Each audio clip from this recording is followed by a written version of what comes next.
जय हिंद साथियों। देखिए, आपका हम समान अध्ययन का आपको प्रैक्टिस सेट करवा रहे थे जो क्लास 1 से लेकर 12 तक, यानी अब देखिए आपका 1 to 5 का भी वैकेंसी आ गया है, इसलिए आपका ये आपको क्लास 1 to 5 में भी काम आएगा और आपका 6 to 8 में भी और 9 to 10 और 11 12 ये सभी के लिए है, क्योंकि आपका 40 मार्क का जो आपका सामान्य अध्ययन का पेपर रहेगा ये आपका सभी के लिए कॉमन रहेंगे। इसका देखिए आपको हम 12 प्रैक्टिस सेट करवा चुके थे, तो कुछ दिन आपको यानी इसको हम स्टॉप कर देते क्योंकि और भी क्लास आपको करवाना था, इसीलिए तो ऐसा आप मत समझिएगा कि ये क्लास आपका बंद हो गया है। ऐसा हम नहीं करेंगे जब तक आपका पूरे प्रैक्टिस सेट नहीं करवा देते हैं। इसमें आपका 30 प्रैक्टिस सेट है, तो अभी तक आपका 12 प्रैक्टिस सेट हुआ है, आज आपका 13 होगा, लेकिन 30 प्रैक्टिस सेट है, 30 को आपको हम पूरे आपको समाप्त करेंगे तभी आपका इसको छोड़ेंगे। तो ऐसा नहीं है कि इसको हम छोड़ दिए हैं। देखिए, क्योंकि आपको हम सब क्लास एक दिन नहीं करा सकते हैं, क्योंकि सब क्लास करवाएंगे एक दिन तो आपका 4 से 5 वीडियो आपको हमको डेली बनाना पड़ेगा, तो इतने समय मेरे पास है नहीं। तो सभी आपका प्रैक्टिस सेट चलेंगे, लेकिन अल्टरनेट में चलेंगे। तो ध्यान रखिएगा कि ऐसा नहीं है आपका जो मान लीजिए कल मान लीजिए करेंट का आपका क्लास नहीं होता है, तो ऐसा नहीं कि हम करेंट छोड़ दिए हैं, ठीक है। या आपका एसएसटी का जो 6 to 8 का प्रैक्टिस सेट है, यदि ये नहीं होता है तो ये आप मत समझिए कि हम एसएसटी का प्रैक्टिस सेट को छोड़ दिए हैं या साइंस का प्रैक्टिस सेट को छोड़ दिए हैं। सब करवाएंगे लेकिन अल्टरनेट होगा, ठीक है। हो सकता है आपका कि किसी दिन आपका साइंस का प्रैक्टिस सेट हो जाए या किसी दिन एसएसटी का हो जाए और किसी दिन करेंट का हो जाए, तो अल्टरनेट होगा, लेकिन सभी को हम आपको करवाएंगे, ठीक है। इस बात को आप निश्चिंत रहिएगा। ऐसा नहीं सोचिएगा कि छोड़ दिया है सर ने, ऐसे हम नहीं करेंगे, ठीक है। हम जो चीज़ स्टार्ट करते हैं उसको एंड भी करते हैं, ठीक है। तो चलिए हम फिलहाल इसको हम देखते हैं। ये आपका प्रैक्टिस सेट 13 है और ये सभी के लिए है, ध्यान रखिएगा, क्लास 1 से लेकर 12 तक ये सभी के लिए है। तो चलिए हम स्टार्ट करते हैं। क्वेश्चन फर्स्ट है कि दूरी और समय के मामले में भारतीय रेल नेटवर्क की सबसे लंबी दूरी तय करने वाली रेलगाड़ी है, तो ये है विवेक एक्सप्रेस। तो याद रखिएगा, सबसे लंबी दूरी तय करने वाली रेलगाड़ी है विवेक एक्सप्रेस। और ये कहाँ से कहाँ चलती है, तो याद रखिए ये डिब्रूगढ़ से कन्याकुमारी तक चलती है, डिब्रूगढ़ से कन्याकुमारी तक चलती है, तो इसको आप याद रखेंगे। नेक्स्ट आपका क्वेश्चन सेकंड है। क्वेश्चन है, किस वर्ष में तत्कालीन सम्राट जॉर्ज पंचम ने दिल्ली को आधिकारिक रूप से ब्रिटिश भारत की राजधानी घोषित किया था? तो ये क्या था, 1911 में। याद रखिएगा, ये दिल्ली दरबार में 1911 में, यानी जो भारत की राजधानी थी पहले कलकत्ता, तो कोलकाता से इसको बदलकर दिल्ली किया था, न्यू दिल्ली किया था। कब, तो याद रखिए 1911 में किया था, 1911 में किया था। तो 1911 से पहले भारत की राजधानी यानी कोलकाता था, लेकिन बाद में वो बदलकर नई दिल्ली उसे बनाया गया, तो इसको भी याद रखिएगा। चलिए आगे बढ़ते हैं। क्वेश्चन का क्वेश्चन थर्ड है। क्वेश्चन है, ऐसी वस्तुएं जिन्हें उपभोक्ता तत्काल आवश्यकताओं की पूर्ति करने के लिए नहीं बल्कि अन्य वस्तुओं का उत्पादन करने के लिए लाया जाता है, उसे क्या कहते हैं? तो उसे हम कहते हैं पूंजीगत वस्तुएं। पूंजीगत वस्तुएं, देखिए पूंजीगत वस्तुएं जैसे आपका आ गया मशीन, ठीक, मशीन आ गया, तो मशीन की यूज करके हम क्या करते हैं, मैन्युफैक्चरिंग करते हैं, तो मैन्युफैक्चरिंग तो उसका उत्पादन होता है। यही तो क्वेश्चन कर रहा था कि ऐसे वस्तु जिनका उपभोक्ता तत्काल आवश्यकता को पूर्ति करने के लिए नहीं बल्कि वस्तुओं के उत्पादन करने के लिए यानी उपयोग में लाया जाता है, तो ये है आपका पूंजीगत वस्तुएं, ठीक है। नेक्स्ट है क्वेश्चन 4 है। क्वेश्चन है, दक्षिण अफ्रीका से वापस लौटने के पश्चात महात्मा गांधी फरवरी 1916 में किसके उद्घाटन के समय पहली बार सार्वजनिक रूप से आम जनता के समक्ष आए थे? तो ये आए थे बनारस विश्वविद्यालय यानी बनारस हिंदू विश्वविद्यालय के स्थापना के समय। ऑप्शन आपका 4 होगा, ऑप्शन 4 होगा, यानी उसके उद्घाटन के समय वो यानी पहली बार सार्वजनिक रूप से जनता से मिले थे। क्वेश्चन नंबर 5 है। क्वेश्चन है कि एक सभागार में ध्वनि का सत्य ध्वनि के परिवर्तन की पुनरावृत्ति का परिणाम है और इसे क्या कहते हैं? तो देखिए, ध्वनि जो है किसी भी रूम में आप बोलिएगा तो वो दीवार से क्या होता है, दीवार से वो टकरा कर वापस आपको सुनाई देती है, तो उसको बोलते हैं यानी इको बोलते हैं, या उसको बोलते हैं प्रतिध्वनि। क्या बोलते हैं, उससे हम बोलते हैं प्रतिध्वनि। तो दीवार से टकरा कर आपको दोबारा सुनाई देते हैं तो उसको बोलते हैं प्रतिध्वनि। अब प्रतिध्वनि ऑप्शन में नहीं है तो इसी को बोलते हैं अनुरंगन। देखिए अनुरंगन, इसको याद रखिए। देखिए कैसे शब्द है, लेकिन प्रतिध्वनि रहता है तो आई होप आप सब समझते हैं, लेकिन प्रतिध्वनि शब्द न दे करके इस शब्द का यूज किया है, ठीक है। नेक्स्ट है क्वेश्चन आपका 6 है। क्वेश्चन है कि भारत की पहली स्वदेशी निर्मित रंगीन फिल्म कौन सी थी? तो ये थे किसान कन्या। अब कितने लोग सोचते होंगे कि सर आलम आरा होगा। देखिए आलम आरा इसलिए नहीं होगा क्योंकि आलम आरा एक ऐसी फिल्म थी यानी वो प्रथम बोलती फिल्म थी, यानी बोलने वाली जिसमें साउंड थी, ठीक है। प्रथम बोलती फिल्म आपसे पूछा जाता तब होता आलम आरा। लेकिन क्वेश्चन पूछा है प्रथम रंगीन फिल्म, तब प्रथम रंगीन फिल्म आपका है यह किसान कन्या है, ठीक है, याद रखिएगा यह है किसान कन्या। नेक्स्ट आपका क्वेश्चन 7 है। क्वेश्चन है कि संयुक्त राष्ट्र का गठन मानव जाति को स्वर्ग में ले जाने के लिए नहीं बल्कि मानवता को नर्क से बचाने के लिए किया गया था। यह कथन किसका था? यह कथन किसका है? तो याद रखिएगा यह कथन है डैग हैमरस्क्लॉड डैग हैमरस्क्लॉड का है। ऑप्शन आपका बी, सॉरी ऑप्शन 3 होगा। ये देखिए ये स्वीडन के अर्थशास्त्री थे, ये है स्वीडन के अर्थशास्त्री। नेक्स्ट आपका क्वेश्चन 8 है। क्वेश्चन कर रहा है किसको वैद्युत ऋणात्मक तत्व के रूप में जाना जाता है क्योंकि वे इलेक्ट्रॉन ग्रहण करके ऋणात्मक आयन बनाते हैं। तो ये है अधातु। ध्यान रखिए अधातु ये आपका विद्युत ऋणात्मक होते हैं और ये इलेक्ट्रॉन ग्रहण करने की क्षमता रहती है उसमें, यानी वो इलेक्ट्रॉन ग्रहण करते हैं। तो ये आपका अधातु होता है, ठीक है। और धातु में क्या होता है? ध्यान रखिए धातु होता है आपका, ये आपका होता है यानी वैद्युत धनात्मक होते हैं। क्या होते हैं? वैद्युत धनात्मक होते हैं। और इलेक्ट्रॉन और धातु इलेक्ट्रॉन को रिलीज करने, यानी इलेक्ट्रॉन को वो रिलीज करने में इसमें गुण होता है, ठीक है। तो याद रखिए धातु इलेक्ट्रॉन को त्याग करते हैं जबकि अधातु इलेक्ट्रॉन को ग्रहण करते हैं, ठीक है, उसको ध्यान रखिएगा। और धातु आपका विद्युत का धनात्मक होते हैं लेकिन अधातु विद्युत का ऋणात्मक होते हैं। नेक्स्ट है क्वेश्चन 9 है। क्वेश्चन है उन्नत भारत का अभियान किससे संबंधित है? तो ये है, चलिए ऑप्शन देखते हैं। उन्नत भारत का अभियान किससे संबंधित है? तो ये है उच्च शिक्षण संस्थानों की मदद से ग्रामीण भारत का विकास करना। अब देखिए यह योजना कब आया था? तो ये योजना आपका 11 नवंबर 2014 को यह लॉन्च हुआ था, ठीक है। नेक्स्ट आपका क्वेश्चन 10 है। क्वेश्चन कर रहा है कि संयुक्त राष्ट्र संघ यानी संयुक्त राष्ट्र की स्थापना राष्ट्र संघ के उत्तराधिकारी के रूप में 24 अक्टूबर को की गई थी। 24 अक्टूबर को की गई थी। एक सेकेंड, ऑप्शन देखते क्या है। 24 अक्टूबर को की गई थी यानी किस ईस्वी में? तो 24 अक्टूबर 1945 को यूएन का स्थापना हुआ था। याद रखिएगा 24 अक्टूबर 1945 को यूएन का स्थापना हुआ था। नेक्स्ट आपका क्वेश्चन 11 है। क्वेश्चन कर रहा है कि खगोलीय भौतिक विज्ञानी ऐसे पहले जीवित व्यक्ति बन गए जिनके नाम पर नासा ने अंतरिक्ष यान का नाम रखा। उन्होंने 1958 में सर्वप्रथम सौर पवन के अस्तित्व के सिद्धांत के रूप में दिया था। यह था आपका यूजीन पार्कर। याद रखिए कौन दिया था? यूजीन पार्कर ने। ऑप्शन 1 होगा। नेक्स्ट आपका क्वेश्चन 12 है।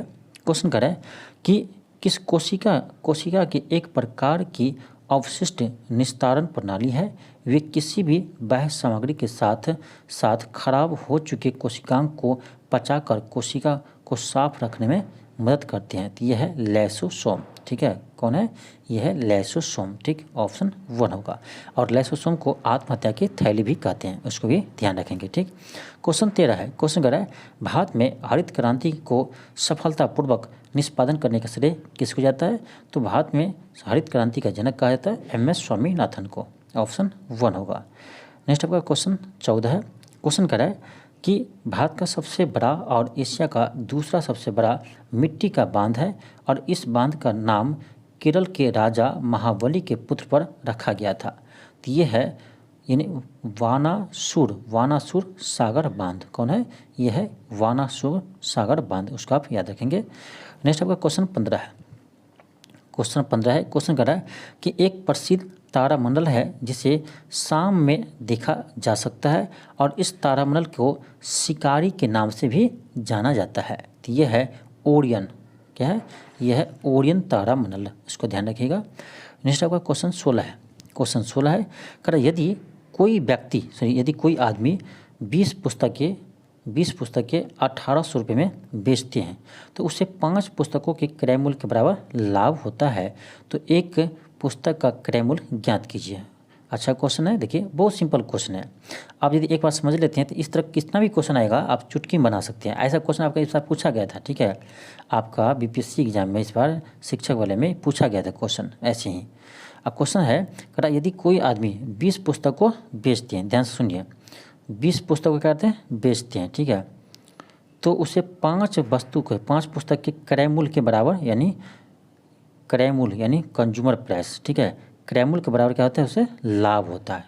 5 बुक के क्रय मूल्य के बराबर उसे लाभ होता है। कितना बेच रहा है, यानी 20 बुक को वो बेच रहा है। तो आप सोचिए कि 20 किताब को बेच रहा है तो 5 किताब के उसके लाभ 5 किताब के क्रय मूल्य के बराबर उसे लाभ होता है। तो ये सोचिए कि आखिर ये जो 20 पुस्तक का विक्रय मूल्य है वो कितने पुस्तक के क्रय मूल्य के बराबर होगा। तो देखिए 20 वस्तु को वो पुस्तक को बेच रहे हैं तो 5 पुस्तक के क्रय मूल्य के बराबर उसे लाभ होता है। तो इसका मतलब है वो 25 पुस्तक का जो क्रय मूल्य होगा, SP जो क्रय मूल्य होगा वही आपका 20 पुस्तक के विक्रय मूल्य के बराबर होगा। तब तो आपका यहाँ 5 पुस्तक का जो बेनिफिट हो रहा है आपका ना, यही तब तो आपको 5 पुस्तक का बेनिफिट होगा, 5 पुस्तक क्रय मूल्य के बराबर बेनिफिट होगा। तो इसका मतलब ये है कि 20 वस्तु का आपका सेलिंग प्राइस यानी विक्रय मूल्य ये 25 वस्तु के क्रय मूल्य यानी कंज्यूमर प्राइस के बराबर है। ये हम कैसे सोचें, तो आप भी सोच सकते हैं कि आखिर देखिए 20 पुस्तक को वो बेच रहे हैं, ध्यान दीजिए 20 पुस्तक को बेच रहे हैं तो 5 पुस्तक के क्रय मूल्य के बराबर उसे लाभ होता है। तो भाई ये 25 के क्रय मूल्य के बराबर होगा 20 के विक्रय मूल्य, तब तो उसका 5 पुस्तक का आपको लाभ होगा। तो ऐसे आप सोच सकते हैं। तो आपका जगह यहाँ से देख सकते हैं कि 20 पुस्तक का जो विक्रय मूल्य है वही 25 पुस्तक के क्रय मूल्य के बराबर है। तो 20 पुस्तक का विक्रय मूल्य कितना दिया है, 1800 दिया है। तो ये आपका 1800 हम कह सकते हैं कि 1825 वस्तु का क्रय मूल्य के बराबर है। तो यहाँ से हम निकाल सकते हैं एक पुस्तक का क्रय मूल्य कितना होगा, तो 1800/25 हो जाएगा, ठीक है। इससे आप डिवाइड करेंगे तो आपका आ जाएगा 72 रुपीज़। कितना आएगा, 72 रुपीज़। तो आपका आ जाएगा ऑप्शन नंबर 4 आ जाएगा, ठीक है। चलिए आगे बढ़ते हैं। क्वेश्चन 17 है। क्वेश्चन कह रहा है यदि क्रमशः 3 सेंटीमीटर, 4 सेंटीमीटर, 5 सेंटीमीटर भुजा वाले 3 घनों को पिघलाकर एक बड़ा घन बनाया जाता है तो नए घन की भुजा ज्ञात कीजिए। सिंपल है। अब देखिए जब भी कहे आपको कि किसी को पिघलाकर बनाया जाता है तो आप समझिए कि सभी का आयतन जो होगा ना, एक आपका बड़ा जो घन बनाएंगे उसके आयतन के बराबर होंगे, ठीक है। तो घन का आयतन क्या होता है, भुजा क्यू होता है। मान लेते जो नया बनाएंगे उसका भुजा क्या ए होगा, तो ए क्यू बराबर क्या हो जाएगा, यहाँ इसका आयतन कीजिए तो ए क्यू, तो इस 3 का क्यू हो जाएगा प्लस 4 का क्यू हो जाएगा प्लस 5 का क्यू हो जाएगा, ठीक है। तो आपका जाएगा ए क्यू बराबर इस 3 का क्यू 27, 4 का क्यू 4 16 16 का 64, 5 का क्यू 125, ठीक है। इस सभी को आप ऐड करेंगे तो आपका जाएगा 216 आ जाएगा, ठीक है। यानी हमें यहाँ ए क्यू बराबर 216 आ गया। तो हम यहाँ से ए निकाल सकते हैं, ये आपका जगह क्यूब रूट ऑफ 116। तो इसको ये किसका होता है, तो ये आपका ये 6 का क्यू होता है 216। तो आपका जगह 6 आ जाएगा, ऑप्शन नंबर 3 आ जाएगा। सिंपल क्वेश्चन था। नेक्स्ट आपका क्वेश्चन 18 है। क्वेश्चन 18 देखिए, इसमें कुछ नहीं करना है। देखिए आप क्या है, ये आपका मल्टीपल है, लेकिन ऑप्शन देखिए तो सभी जगह क्या है, आप 16807 है, यानी इसको मल्टीप्लाई करके आपको दिया है। इस सबको आपको मल्टीप्लाई करने की जरूरत नहीं है, सिर्फ आपको 0 देखना है, पॉइंट को देखना है, ठीक है। अब ध्यान दीजिए, यहाँ देखिए 0.7 है, यहाँ क्या है 0.7 है। पॉइंट उड़ेंगे तो आपका एक 0 आएगा, ये 0 आपका ये 0 से कट जाएगा, यानी ये इसको बैलेंस कर लिया, ठीक है। ये इसको बैलेंस कर लिया। तो अब इसको छोड़कर इसमें देखिए कितने अंक के बाद 0 है। तो देखिए आप देखिए 1 2 अंक बाद यहाँ 0 पॉइंट है, 2 अंक बाद पॉइंट है, यहाँ 2 1 2 3, तो 3 अंक के बाद यहाँ पॉइंट है, 2 अंक के बाद यहाँ पॉइंट है। तो आपके आंसर में 5 अंक के बाद पॉइंट होना चाहिए। 5 अंक के बाद पॉइंट किस में है, तो 1 2 3 4 5, ऑप्शन 4 में है, ऑप्शन नंबर 4 में। नेक्स्ट है क्वेश्चन 19 है। क्वेश्चन 19 में देख क्या दिया है, क्वेश्चन दिया है कि दिए गए त्रिभुज के एम में पी क्यू एम एन के समांतर है, यानी ये जो आपका पी क्यू है ये एम एन के समांतर है।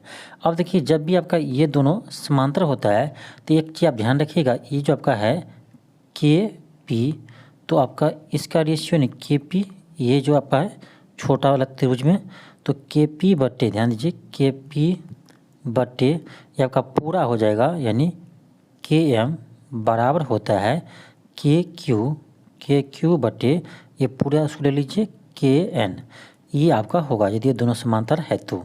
ये आप क्लास 10th में पढ़े होंगे। तो देखिए इसमें आपको क्या क्या दिया है, तो केपी दिया है, केपी कितना है 4 है, क्योंकि केपी बट्टे पीएम के रेशियो दिया है 4/13, तो हम केपी को 4 लेंगे तो आपका यानी पीएम ये कितना आपका होगा, ये 13 होगा। तो ये आपका 13 हो गया, ये 4 हो गया, तो टोटल कितना आ जाएगा, टोटल आपका ये 17 आ जाएगा। ठीक है, 17 आ जाएगा। अब इधर देखिए क्या दिया है, इधर आपका दिया है KN, कितना दिया है, KN दिया है, KN यानी ये आपका पूरा दिया है, कितना दिया है, तो ये आपका 20.4 दिया है। ठीक है, तो अब कर आपका कि KQ का वैल्यू क्या होगा, सिंपल है, क्या करेंगे हम करेंगे KP बट्टे KP है आपका छोटा त्रिभुज में, KP बट्टे आपका हो जाएगा KM बराबर हो जाएगा आपका KQ बटे आपका आ जाएगा KN आ जाएगा। ठीक है, अब देखिए KP का वैल्यू कितना है 4 है, बट्टे KM कितना है 17 है, बराबर KQ हमें नहीं पता है, वही निकालना है KQ। तो ठीक है, KQ ऐसे ना दीजिए, KN आपका दिया है, कितना दिया है, तो 20.4 दिया है। अब क्या कीजिए, यहाँ पर कोना कोने गुना कर दीजिए, आपका K का वैल्यू यहाँ से KQ का वैल्यू आ जाएगा।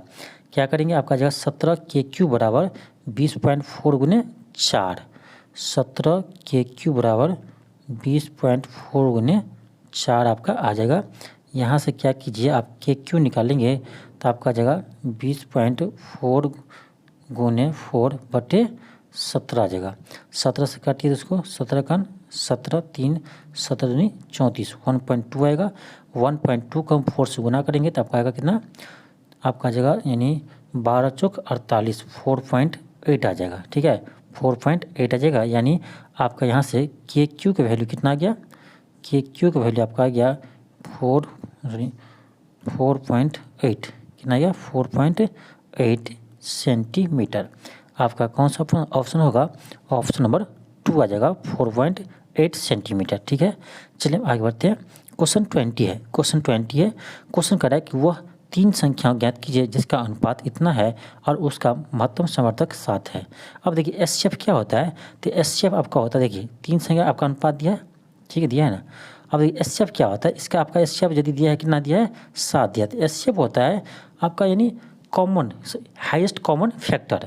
तो आप देख लीजिए, इसमें भी कॉमन रहेगा, इसमें भी कॉमन रहेगा और इसमें भी कॉमन रहेगा, यही तो आपका SCF होता है।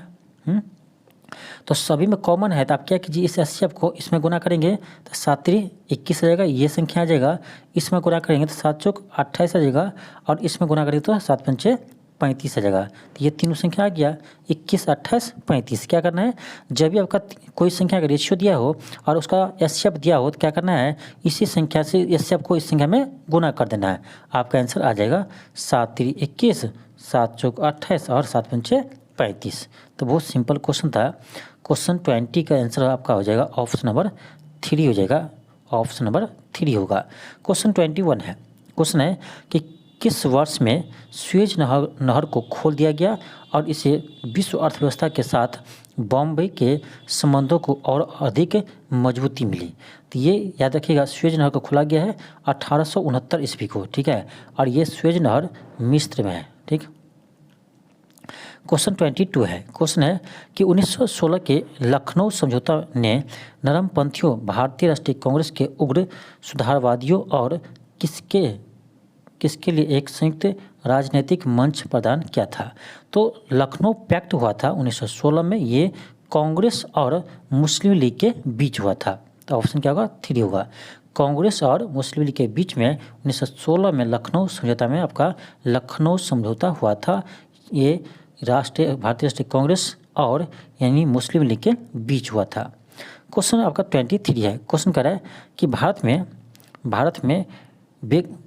भारत में बोकारो इस्पात संयंत्र की स्थापना 1964 में किसके सहयोग से किया गया था। तो ये सोवियत संघ रूस के सहयोग से स्थापित किया था।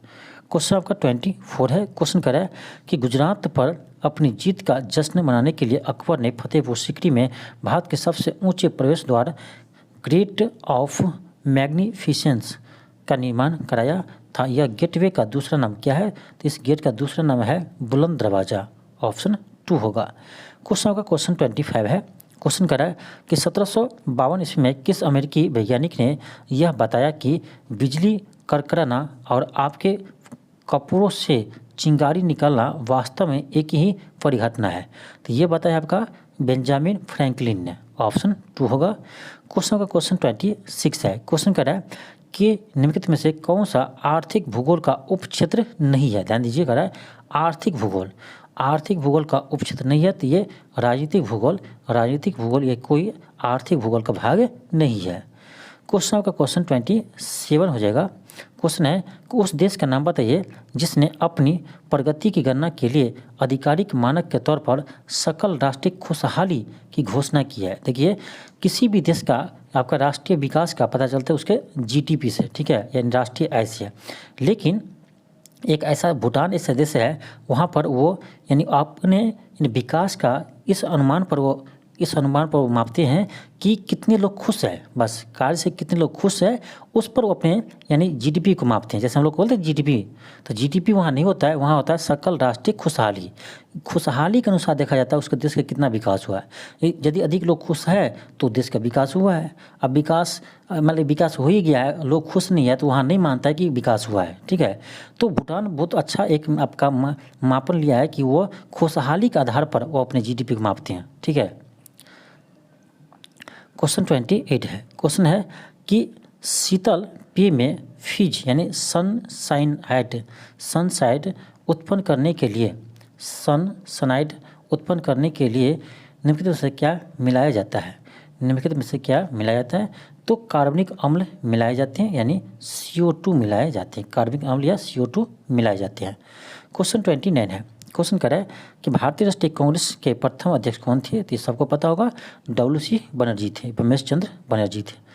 नेक्स्ट है क्वेश्चन 30 है। क्वेश्चन है कि वेदों की इंडो आर्यन सभ्यता का सर्वप्रथम साहित्यिक अभिलेख माना जाता है। इनमें से शामिल 4 वेदों का नाम ऋग्वेद, सामवेद, यजुर्वेद और क्या है, तो अर्थवेद है। आपका ऑप्शन क्या होगा, 1 होगा।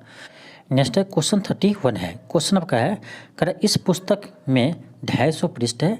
व्यक्ति ए ने 1 घंटे में एक पुस्तक के 6 पृष्ठ पढ़ता है और व्यक्ति बी 1 घंटे में इस पुस्तक के 8 पृष्ठ पढ़ता है। यानी ए जो है इस पुस्तक के 1 घंटा में 6 पृष्ठ पढ़ता है और बी जो है वो 1 घंटा में 8 पृष्ठ पढ़ता है, ठीक है। तो क्वेश्चन का आपका कि इस पुस्तक में 72 पृष्ठों के 2 अध्याय है और जिन्हें पढ़ना व्यक्ति बी के लिए कठिन है, इसलिए व्यक्ति बी को उन पृष्ठों को पढ़ने में दुगुना समय लगते हैं। उनमें से कौन सा व्यक्ति उस पुस्तक को पढ़ना का कार्य पहले समाप्त कर लेगा और अन्य व्यक्ति से कितना जल्दी वह कार्य पूरा कर लेगा। देखिए, तो ये 1 घंटा में कितने पृष्ठ पढ़ते थे, 6 पृष्ठ पढ़ते थे। ये 250 पृष्ठ पढ़ रहा है तो कितना समय लगेगा, तो 250 बटे में 6 कर देंगे। इसको आप डिवाइड कीजिएगा, आप इसको डिवाइड करेंगे तो आपको आ जाएगा 41 घंटा 40 मिनट, ठीक है। 41 घंटा 40 मिनट आपको आ जाएगा। अब चलिए बी को देखते हैं। अब देखिए बी क्या करता है, तो 72 पृष्ठ के 2 पेज को पढ़ता है तो ये आपका आ जाएगा 144 पृष्ठ बटे इसका क्या है, तो 1 घंटा वो 8 पेज पढ़ता है तो 8 से भाग देंगे प्लस देखिए 250 में से ये क्या किया, 72 पेज को पढ़ लिया पृष्ठ को, तो 250 में से 72 बट्टे हो जाएगा आपका कितना, 8 हो जाएगा। अब देखिए इसको आप कैलकुलेट कीजिएगा पूरे को, तो ये आपका आ जाएगा 40 घंटा 15 मिनट समय आ जाएगा। तो यानी ए को कितना समय लगा, तो ए को समय लगा 41 घंटा 40 मिनट और बी को समय लगा है 40 घंटा 15 मिनट। अब क्या कीजिए, अब देखिए कौन जल्दी पढ़ता है, तो बी जल्दी पढ़ता है क्योंकि उसको 40 घंटा ही समय लगता है। अब देखिए एक चीज़ कि ये कितना कम समय लेता है इससे, तो आप क्या इसमें से इसको माइनस कर दीजिए, आपका आ जाएगा 1 घंटा 25 मिनट। 1 घंटा 25 मिनट कम समय लेता है और कौन, तो बी, तो आपका आ जाएगा ऑप्शन नंबर 2 आ जाएगा, ठीक है। क्वेश्चन 32 है। क्वेश्चन कर रहा है वह छोटी से छोटी संख्या ज्ञात कीजिए जिसे 12, 16, 20, 25, 30 से विभाजित करने पर प्रत्येक मामले में 3 शेष बचता है। सिंपल क्वेश्चन है, जब भी ऐसे क्वेश्चन है क्या करना है, सबको एलसीएम कर दीजिए, ठीक है। 12, 16, 20, 25 और 30, तो एलसीएम आप लोग कर लीजिएगा, हम आपको नहीं बताएंगे क्योंकि ये आपका बच्चा वाला चीज़ है, तो इतना तो आपको आना चाहिए, ठीक है। तो इसको एलसीएम कीजिएगा तो ये आपका आ जाएगा 1200 आ जाएगा। कितना आएगा? 1200 आएगा। आप करके देखिएगा, ठीक है। तो एलसीएम आप कीजिएगा आएगा 1200, और अगर प्रत्येक मामले में शेषफल 3 बचता है तो इसमें क्या कीजिए 3 को ऐड कर दीजिए, तो आपका आ जाएगा आंसर 1203 आ जाएगा आंसर, ठीक है। चलिए हम ऑप्शन देख लेते हैं। 1203 किस ऑप्शन में है? ऑप्शन नंबर 2 में है, ठीक। क्वेश्चन 33 है। क्वेश्चन करा है, यदि एक आदमी 50 किलोमीटर प्रति घंटा की चाल से ए से बी चलता है, ठीक है। ए से बी की हो जाता है वो कितने स्पीड से? 50 किलोमीटर पर आवर से जाता है, ठीक है।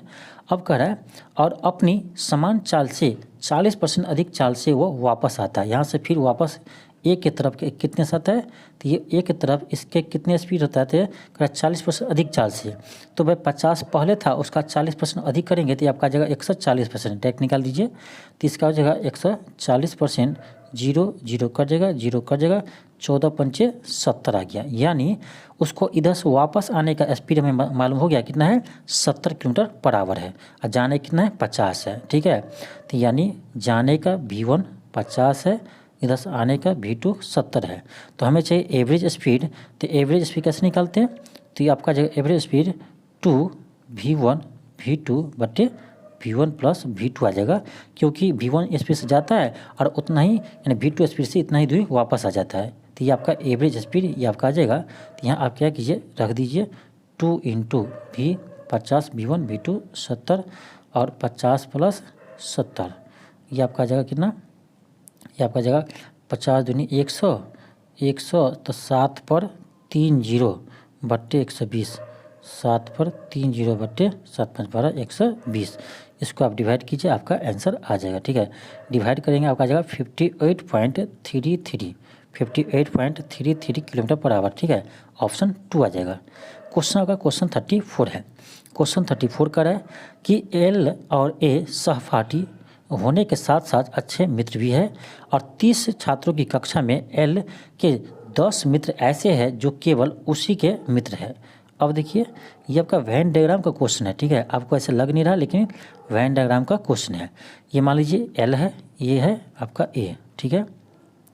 तो एल का कितना दोस्त है? केवल एल का, तो केवल एल का 10 दोस्त है, ठीक है।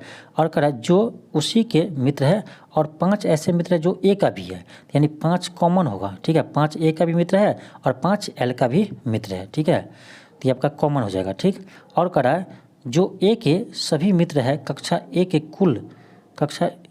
में ए के कुल 17 मित्र है। अब एक चीज़ बताइए, कह रहा है कुल ए का कितना मित्र है? 17 मित्र है, ठीक है।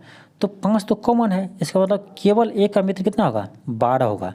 तो 12 5 17 टोटल होगा। ध्यान दीजिए, कह रहा ए के कुल 17 मित्र है, तो जब ए का 5 मित्र ऐसे कॉमन है ए और एल दोनों का, तो 5 तो इधर आ गया, तो टोटल 17 है। इसका मतलब केवल ए का मित्र कितना होगा? 12 होगा। तो 12 5 17 होगा, ठीक है। अब देखिए क्वेश्चन क्या कर रहा है। क्वेश्चन कर रहा है कितने छात्र न तो एल के मित्र है न ही ए का मित्र है। तो कोई बात नहीं, यहाँ टोटल कीजिए तो टोटल कितना आ रहा है? टोटल करेंगे तो आपका आएगा 10 + 5 + 12। इसको हम टोटल करते हैं तो आपका आता है कितना? 27 आता है। कितना आ रहा है? 27 आ रहा है, ठीक है। यानी एल और ए के टोटल फ्रेंड मिलाकर कितना है? 27 है। जबकि कह रहा है छात्र कितना है? तो 30 छात्र है। इसका मतलब है 30 में से हम 27 को माइनस कर देते हैं, कितना आता है? 3 आता है। यानी 3 छात्र ऐसे हैं वो न तो एल का मित्र है न ही ए का मित्र है, ठीक है। तो आपका क्या होगा? ऑप्शन 2 होगा। तो ये क्वेश्चन आपका वेन डायग्राम का था, लेकिन आपको थोड़ा सा आइडिया आना चाहिए, ठीक है। क्वेश्चन 35 है। देखिए ये क्वेश्चन तो बहुत ही अच्छा है। इस क्वेश्चन आप दिमाग लगाइए, आप दिमाग लगाते रह जाइएगा, दिमाग जल्दी लगेगा नहीं। अब सोचिए ये किस पैटर्न पर है। ये तो कॉन्फर्म है, ये आपका डिफरेंस पर नहीं है, क्योंकि बहुत ज़्यादा का अंतर हो रहा है। यहाँ देखिए कम का अंतर है, यहाँ देखिए बहुत ज़्यादा का अंतर है, फिर यहाँ देख लीजिए कितना ज़्यादा का अंतर है। तो ये तो कन्फर्म है आपका कि ये माइनस यानी डिफरेंस पर नहीं है, ठीक है। तो देखिए क्या किया है इसमें, ये जो 47 आपका है ना, 47, उस 47 में क्या कीजिए आप 17 को ऐड करेंगे तो क्या आएगा आपका? ये 64 आएगा। यानी इस 47 में क्या किया है? 17 को ऐड किया तो कितना है? 64 आया है। अब देखिए आगे क्या किया है, ये जो 17 में से आपका ये जो आगे एक है आपका, एक इस एक को हटा दिया है, बच क्या गया? ये क्या है? 7 है। तो इस 47 में क्या किया है? इस 47 नहीं, सॉरी क्या था 64 ना यहाँ। तो इस 64 में क्या किया, इस 7 से मल्टीप्लाई कर दिया, तो ये आपका आ गया 448 आ गया, 448 आ गया। अब सोचिए, देखिए समझिए थोड़ा क्या है। तो ये 47 में क्या किया है, 47 में 17 को ऐड किया है, ठीक। फिर इसका जो इकाई अंक आया है 7, उसको क्या किया, इस 64 में मल्टीप्लाई कर दिया है, ठीक। तो ये आपका ये संख्या आ गया। तो इससे आगे क्या आएगा, तो ये आपका 17 है, तो इसका 2 कम कीजिए, यानी तो आपका आएगा 15। तो यहाँ पर क्या किया, यहाँ पर 15 को ऐड करेंगे और फिर जो आपका संख्या यहाँ आएगा क्या आएगा, तो 448 में आप 15 ऐड कीजिए ना, तो ये आपका आ जाएगा 263 आएगा, ठीक। अब क्या किया, ये कैसे आया है, तो इस 263 में क्या किया, इसके इकाई क्या है 5 है, इस 5 को मल्टीप्लाई कर दिया है, तो आपका ये आया है। तो इस तरह से किया है, ठीक है। बहुत डिफिकल्ट क्वेश्चन था। तो आपका आंसर इसका हो जाएगा 263 हो जाएगा, ठीक है। 200 नहीं 400 ना, सॉरी 200 नहीं 463 हो जाएगा, यहाँ मिस्टेक हो गया था, 463 हो जाएगा। तो आपका ऑप्शन नंबर 4 आएगा, ठीक है। क्वेश्चन 36 है, क्वेश्चन 36 है। क्वेश्चन है कि 1857 के विद्रोह में अपने सभी श्वेत अधिकारियों की हत्या में कौन सी पैदल सेना शामिल थी। तो ये थे आपका 20वीं नेटिव एलिफेंट्री के, ठीक है, देखिएगा 20वीं नेटिव एलिफेंट्री के यानी सैनिक इसमें शामिल थे। क्वेश्चन का आंसर क्या होगा, 36 का ए होगा, यानी 1 होगा। क्वेश्चन 37 है। क्वेश्चन है ईस्ट इंडिया कंपनी ने बंगाल, बिहार और पर दीवान अधिकार कब प्राप्त किए। तो यह 1765 ईस्वी में अधिकार प्राप्त किए हैं। East India Company Bengal, Bihar और उड़ीसा पर 1765 ईस्वी में अधिकार प्राप्त किए हैं, ठीक है। ऑप्शन क्या होगा, ऑप्शन 2 होगा। क्वेश्चन आपका है क्वेश्चन 38 है। क्वेश्चन कह रहा है कि कौन सी ग्रंथि है जो हाइपोथैलेमस की एक पतले थंडल से लटकी हुई होती है और मानव शरीर की मास्टर ग्रंथि है। अब जब भी आपको कहा दिया मास्टर ग्रंथि, तो ये क्या होगा, प्यूटरी ग्रंथि होगा, ठीक है, क्योंकि प्यूटरी ग्रंथि को हम मास्टर ग्रंथि भी कहते हैं। क्वेश्चन 39 है। क्वेश्चन कह रहा है कि मछलियों के बारे में निम्नलिखित में से कौन से कथन सही नहीं है। मछली के बारे में कह रहा है कौन सा कथन सही नहीं है। ऑप्शन 1 है कि मछलियों में दोहरी परिसंचरण होता है, ये आपका गलत है। मछलियों में केवल एकल यानी एकल परिसंचरण होता है, दोहरी नहीं होता है, ठीक है। तो आपका ऑप्शन 1 ही गलत है, ऑप्शन आपका 1 ही गलत है। क्वेश्चन आपका 40 है। क्वेश्चन कह रहा है कि भारत के संविधान का कौन सा अनुच्छेद संसद को संविधान में संशोधन करने का शक्ति प्रदान करता है। तो ये आपका अनुच्छेद 368 है। अनुच्छेद 368 के तहत संविधान में संसद संशोधन कर सकते हैं, ठीक है। अनुच्छेद 368 के तहत संसद संविधान में संशोधन कर सकते हैं, ठीक है, ऑप्शन 2 होगा। और एक चीज़ बताइए कि ये जो आपका संविधान संशोधन है, ये प्रक्रिया कहाँ से लिया है, ठीक है। आप लोग कमेंट बॉक्स में बताइएगा कि संविधान संशोधन की प्रक्रिया भारतीय संविधान में किस देश के संविधान से लिया गया है, ठीक है। चलिए आज के लिए इतना ही। थैंक यू, धन्यवाद। मिलते हैं आपको नेक्स्ट वीडियो में।